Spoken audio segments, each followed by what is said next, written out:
It began with a sudden freeze order in London's High Court, over $4.2 billion in assets locked overnight, stretching from Canary Wharf accounts to Caribbean shell companies. British regulators hadn't seen anything like it since the Panama Papers. But when investigators followed the money trail, it led to one name whispered in diplomatic circles for years: Sam Pa. To some, he was a visionary investor who opened Africa to Chinese capital. To others, he was the hidden banker of Beijing's Belt and Road Initiative, the man who turned diplomacy into a $4 billion laundering machine. Operating through a labyrinth of companies known as the 88 Queensway Group, Pa built a global web linking Angola's oil, Zimbabwe's diamonds, and London's real estate into one shadow empire. The deals looked like development projects. The paperwork said infrastructure. But behind the contracts lay secret payments, political favors, and off-ledger accounts that moved billions through Western banks. When the UK National Crime Agency and US FinCEN began cross-referencing transfers, they uncovered something explosive. The so-called Belt and Road Pipeline had become one of the most sophisticated money laundering systems ever tied to a Chinese financier. How did one man turn global cooperation into a personal empire? And why did it take two of the world's most powerful economies to bring him down? This is the story of how the UK and US froze China's $4.2 billion Belt and Road empire and exposed the dark machinery behind the world's biggest development dream. Before the world knew him as the Belt and Road King, Sam Pa existed as a collection of aliases: Xu Jinghua, Sam King, Antonio Fang, names that appeared and disappeared across passports, bank filings, and shell company registries. No one knew his true biography. Western intelligence agencies suspected ties to China's Ministry of State Security, while Beijing described him only as a private entrepreneur with patriotic purpose. In truth, he was something in between, a broker who blurred the lines between the Chinese state and private capital. In the early 2000s, as Beijing looked for new sources of oil to feed its growth, Sam Pa appeared in Luanda, Angola, offering what African leaders wanted most: investment without conditions. Through his flagship firm, China Sonangol, and its holding structure, the 88 Queensway Group, Pa promised billions in infrastructure in exchange for exclusive rights to crude oil and mining concessions. The arrangement looked like a win-win. Angola received airports, highways, and gleaming ministries built by Chinese contractors. China gained energy security, and Sam Pa positioned himself as the indispensable middleman, the man who could translate state policy into profit. His London office, hidden behind a modest facade on Queen's Gate, served as the hub where contracts were drafted and deals routed through British Virgin Islands companies. Early media coverage painted him as a symbol of the new Sino-African partnership. Even Western banks welcomed him. Barclays Capital and HSBC Private Banking opened accounts for his affiliates after receiving letters of recommendation from Chinese diplomatic missions. Inside 88 Queensway, the atmosphere was theatrical. Marble floors, diplomatic plaques, and portraits of African presidents who owed their careers to Pa's financing. But beneath the image of philanthropy lay a meticulous system of opacity, layered ownership structures, shifting directorships, and subsidiaries designed to vanish every few months. The illusion held because everyone benefited. African officials received generous consulting fees, Chinese contractors secured multi-billion-dollar projects, and Western banks earned transaction commissions. Still, small anomalies began to surface. Audit teams in Hong Kong noticed that 2 Sonangol payments for equipment imports had been duplicated, both routed through shell firms in Geneva. A compliance officer at Citigroup London flagged a transfer labeled Community Redevelopment that instead funded a luxury property on Park Lane. None of it yet pointed to a crime, just inconsistencies in an empire too complex to comprehend.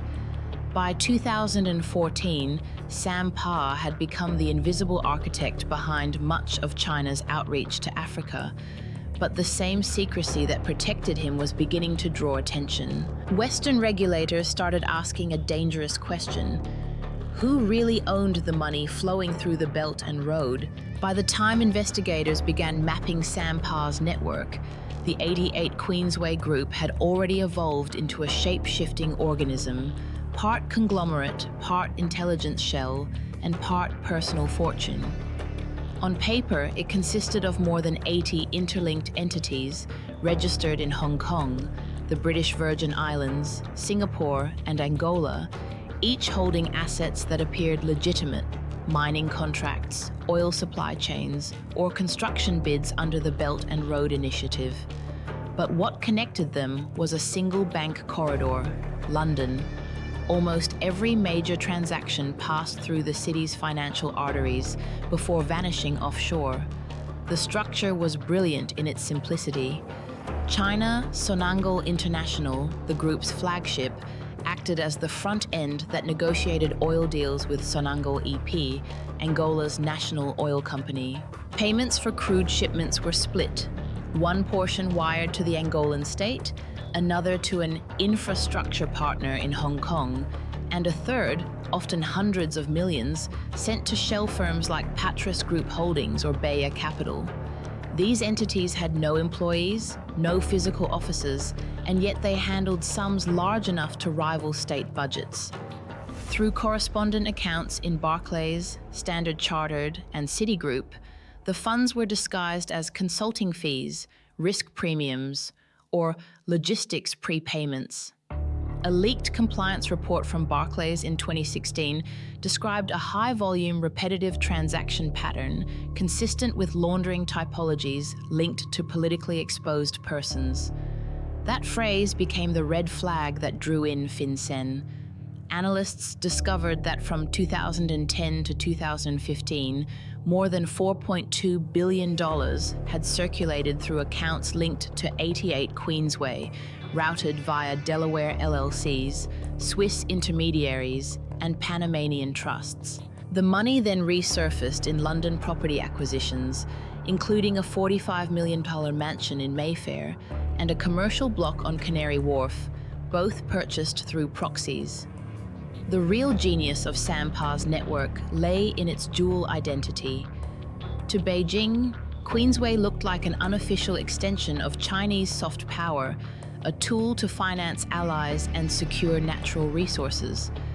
To the West, it masqueraded as a private consortium of investors bringing development to Africa.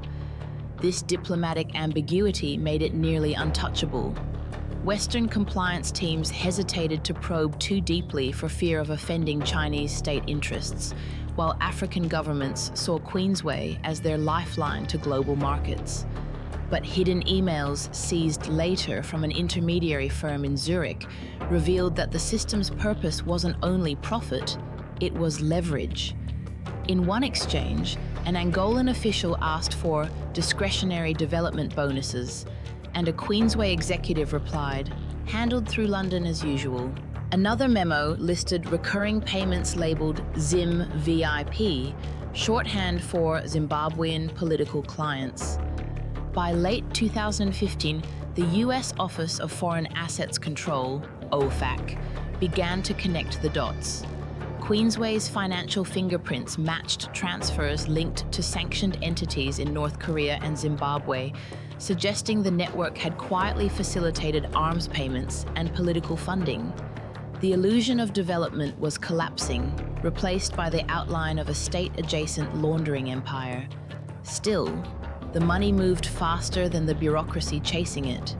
Every time regulators froze an account, another shell appeared under a new name. Behind the mirrored windows of 88 Queensway in Hong Kong, Sam Pa watched from the shadows, calm, untouchable, and ready for the next move. Because the system he built was too profitable, too political, and too protected to stop. By the early 2010s, Sam Pa's reach extended far beyond Angola and Zimbabwe. His network had infiltrated almost every corridor of influence where China's Belt and Road Initiative touched ground.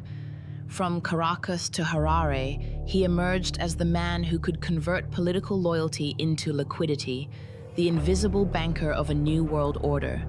Under the corporate banner of China Sonangol and its parent consortium, the 88 Queensway Group, Pa orchestrated a global operation that blurred the boundaries between development and deception. In Angola, he controlled oil supply routes worth billions, funneling shipments through subsidiaries in Singapore and Dubai, while reinvesting profits into gleaming towers that dotted Luanda's skyline.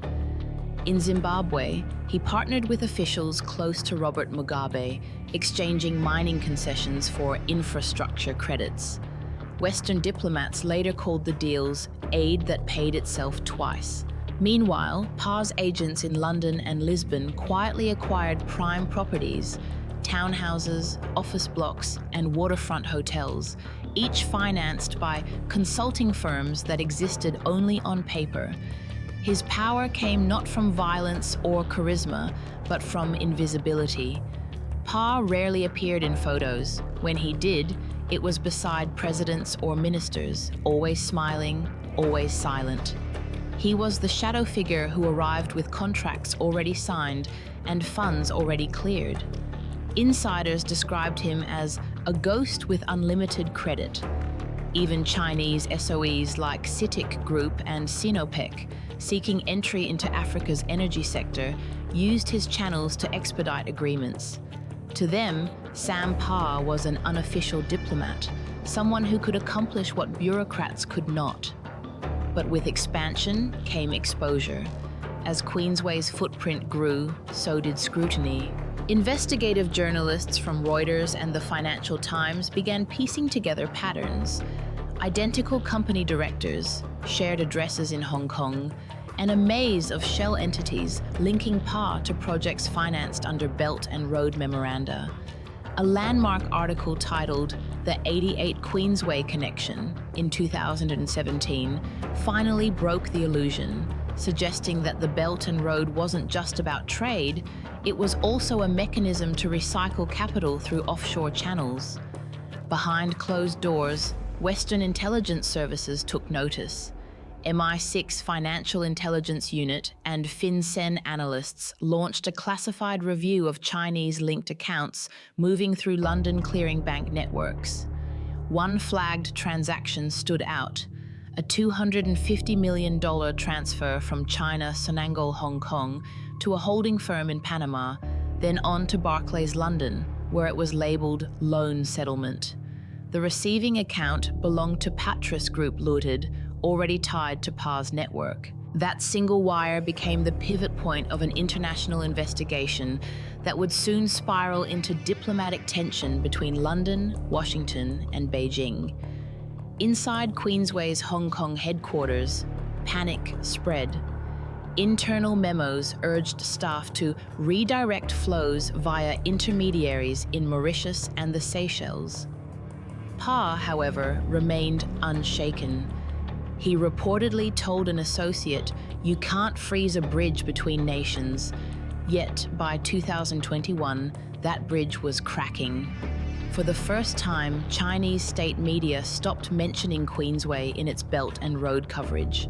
The silence was deafening, and in the West, it signaled the beginning of Operation Mirrorgate, the coordinated move to dismantle Sam Pa's empire once and for all. In March 2022, the silence around Sam Pa finally broke.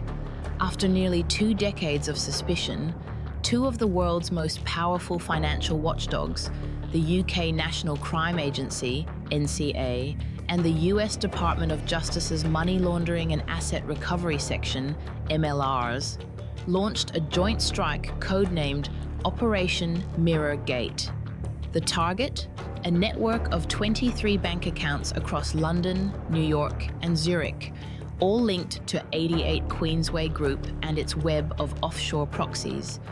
Within 48 hours, regulators froze more than $4.2 billion in assets connected to Queensway and its subsidiaries, one of the largest financial seizures ever made under Western anti-laundering statutes. The discovery was staggering. Internal audit files revealed that much of the frozen money originated from infrastructure credits tied to Angolan oil contracts and Zimbabwean mining licenses, both traced to PA's companies. Investigators found evidence of false invoices, duplicated shipping manifests, and payments for technical consulting routed through British and Caribbean shells. The forensic trail showed that political elites in Africa and Asia had been quietly compensated through London intermediaries, masquerading as legal advisors. Even more alarming was how deeply embedded the operation had become. More than a dozen legitimate law firms and auditing houses had unknowingly processed its documentation. As the seizures unfolded, FinCEN circulated an internal memo describing Queensway as a hybrid apparatus, part corporate consortium, part foreign policy instrument. The NCA's International Corruption Unit called it a parallel belt and road network built for private gain. Raids in Canary Wharf and Mayfair uncovered encrypted ledgers labeled Investment Cycle 9421, which mapped out nearly 2 decades of cash flow between Angola, Hong Kong, London, and Beijing. The records listed code names instead of officials' identities: Crown, Bluefish, Zim, VIP, all shorthand for high-level beneficiaries. Meanwhile, in Hong Kong, the Independent Commission Against Corruption, ICRC, seized computers belonging to China Sonangol and froze more than HK $900 million in pending transfers. The US DOJ coordinated through its kleptocracy asset recovery initiative, tracing funds used to purchase real estate in Delaware, Florida, and California. Agents noted identical wiring behavior. Every property transaction linked back to Queensway-controlled accounts, often executed minutes before regional banking cutoffs, a timing strategy identical to that used in earlier FinCEN laundering cases. Throughout 2023, courts in both London and Washington processed the complex tangle of claims. Sam Pa himself never appeared. He was reportedly under restricted movement in Beijing, shielded from extradition, but cut off from his overseas assets. Statements from CITIC Group and Sinopec attempted to distance themselves, insisting they had been misled by external intermediaries. But Western investigators privately believed that Pa had acted with tacit state knowledge, functioning as a financial ghost agent who blurred the boundary between public diplomacy and private enrichment. By December 2023, the High Court of Justice, London, finalized the forfeiture order. $4.2 billion USD permanently seized, distributed among anti-corruption recovery programs in the UK and US. It was a historic victory, but it came with a haunting footnote. Analysts confirmed that at least $1.5 billion remained missing, rechanneled through freshly incorporated firms in Mauritius and Cambodia. The case officially closed, yet the machine kept humming in fragments. Because what Operation Mirrorgate proved was not just that money could be frozen, but that Sam Pa's Belt and Road empire had built a self-replicating architecture, one that might never truly die. When Operation Mirrorgate concluded, the headlines celebrated a victory against corruption. But inside the offices of the NCA, FinCEN, and Interpol, no one felt triumphant. The investigators knew they hadn't dismantled the system, only interrupted it. In the months that followed, new financial fronts began surfacing across Southeast Asia and Eastern Europe, each echoing the structure that Sam Pa had perfected. The names were different: Longshore Holdings, New Silk Capital, UN Link Resources, but the methods were the same. Opaque partnerships with state-owned firms, shell companies hidden under layers of secrecy, and transactions disguised as infrastructure financing. A confidential FinCEN advisory in mid-2024 revealed that several of these new entities were operating through Dubai, Phnom Penh, and Vientiane. routing funds from Chinese Belt and Road projects under digital yuan prototypes and green energy credits. Some of the same accountants who once worked for Queensway now appeared on these new corporate filings. In other words, the empire had simply evolved. A senior NCA analyst described it bluntly: "We cut the wires, but the current found new circuits." Meanwhile, inside China, Sampa's name was erased from public records. Search engines returned nothing. Company registries quietly replaced his signature with proxies. But within financial circles, his story became legend. The cautionary tale of a man who flew too close to power and exposed the invisible machinery of Chinese globalization. What made his model so enduring wasn't just its complexity, it was its adaptability. By blending state diplomacy with private enterprise, Pa created a playbook that outlived him, copied by a new generation of financiers who understood that influence could be more valuable than money itself. Across Africa and Asia, the consequences were still unfolding. Dozens of infrastructure projects tied to Queensway stalled mid-construction after funding lines froze, leaving entire cities with unfinished highways and abandoned ports. Local officials blamed the West for weaponizing finance, while Western regulators argued that the money never truly belonged to the projects in the first place. The geopolitical fallout was exactly what Pa had once predicted: chaos breeds opportunity. By late 2024, Transparency International published a report calling Queensway the prototype of the Belt and Road's shadow economy.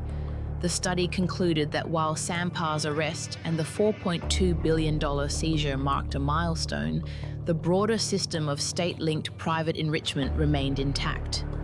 The Belt and Road, once envisioned as a symbol of global cooperation, had morphed into a dual reality, one public and polished, the other hidden and predatory. And so, the legend of Sampa persisted, not as a name on an indictment, but as a ghost haunting the corridors of global finance.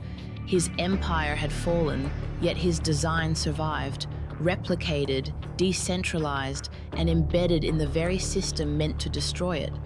Because in the world Sampa built, money never truly stops moving. It just finds a new route. In the end, Sampa's fall was less an ending than an awakening, a reminder that global power no longer wears a uniform or flies a flag. For decades, he operated between the cracks of diplomacy and capitalism, turning the Belt and Road Initiative into his own personal labyrinth of influence.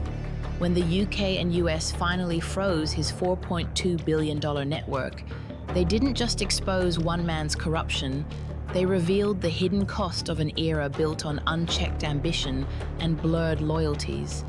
What was sold as cooperation had become currency. What began as development had become domination. Inside Beijing, the silence that followed was louder than any denial. Sampa was never officially condemned, because to disown him would mean admitting how deeply his model had been woven into China's rise. And so his empire vanished without ceremony, absorbed into the next wave of private state partnerships spreading quietly across continents. The buildings stayed, the loans remained, the game continued, only the names changed. For the investigators who spent years chasing his money, the story ended with one haunting realization: freezing assets is easy, freezing influence is impossible. The shadow he left behind still stretches from London's financial district to Luanda's oil ports, a reminder that corruption doesn't collapse, it adapts. You've been watching Crisis Classified. Until the next case, stay aware.